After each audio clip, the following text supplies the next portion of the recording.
ಎಲ್ಲ ಕಡೆ ಪ್ರವಾಸ ಮಾಡ್ತಿದ್ದಾರೆ ಸರ್. ಮಂಡ್ಯ ಬಗ್ಗೆ ಕಳೆದ 2 ದಿನ ಎಷ್ಟು ಮಂದಿ ತುಂಬಾ ವಾಗ್ದಾಳಿ ಮಾಡ್ತಿದ್ದಾರೆ ವೈಯಕ್ತಿಕವಾಗಿ. ಅದ್ರ ಬಗ್ಗೆ ಯಾಕೆ ಚಿಂತೆ ಮಾಡ್ತೀರಿ? ಅವ್ರು ಏನೇ ವಾಗ್ದಾಳಿ ಮಾಡ್ಕೊಂಡು ಹೋದ್ರು ಜನತೆ ನಮ್ಮ ಪರವಾಗಿದ್ದಾರಲ್ಲಿ.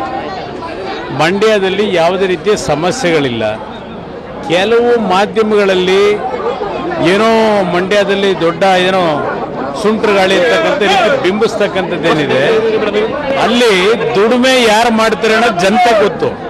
ಅಲ್ಲಿ ಜನರ ಕಷ್ಟ ಸುಖ ಯಾರು ನೋಡ್ತಾರೆ ಅನ್ನೋದು ಗೊತ್ತಿದೆ. ಓಟ್ ಹಾಕ್ತಕ್ಕಂಥವ್ರು ಅಲ್ಲಿದ್ದಾರೆ, ಹಳ್ಳಿನಲ್ಲಿ ಅವ್ರು ನೋಡ್ಕೊತಾರೆ. ಅದ್ರ ಬಗ್ಗೆ ನನಗೇನು ಚಿಂತೆ ಇಲ್ಲ.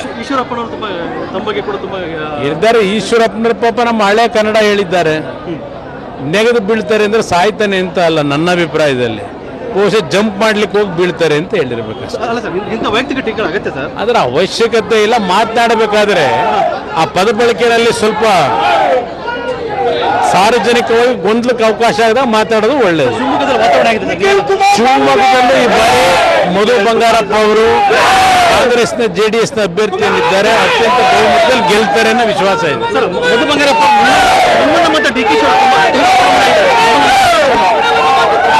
ಚುನಾವಣೆಯ ಉಸ್ತುವಾರಿಯನ್ನು ವಹಿಸಬೇಕು ಅಂತೇಳಿ DK ಶಿವಕುಮಾರ್ ಅವ್ರಿಗೂ ಮನವಿ ಮಾಡಿದ್ದಾರೆ. ನಾವೆಲ್ಲ ಒಟ್ಟಾಗಿ ಕೆಲಸ ಮಾಡ್ತೀವಿ. ಶಿವಮೊಗ್ಗದಲ್ಲಿ ಈ ಬಾರಿ ಶಿವಮೊಗ್ಗದಲ್ಲಿ ನನಗೆ ಯಾವುದೇ ರೀತಿ ಸಂಶಯಗಳಿಲ್ಲ. ಚುನಾವಣೆಯಲ್ಲಿ ಮಧು ಬಂಗಾರಪ್ಪ ಅವರು ಗೆದ್ದೇ ಗೆಲ್ತಾರೆ.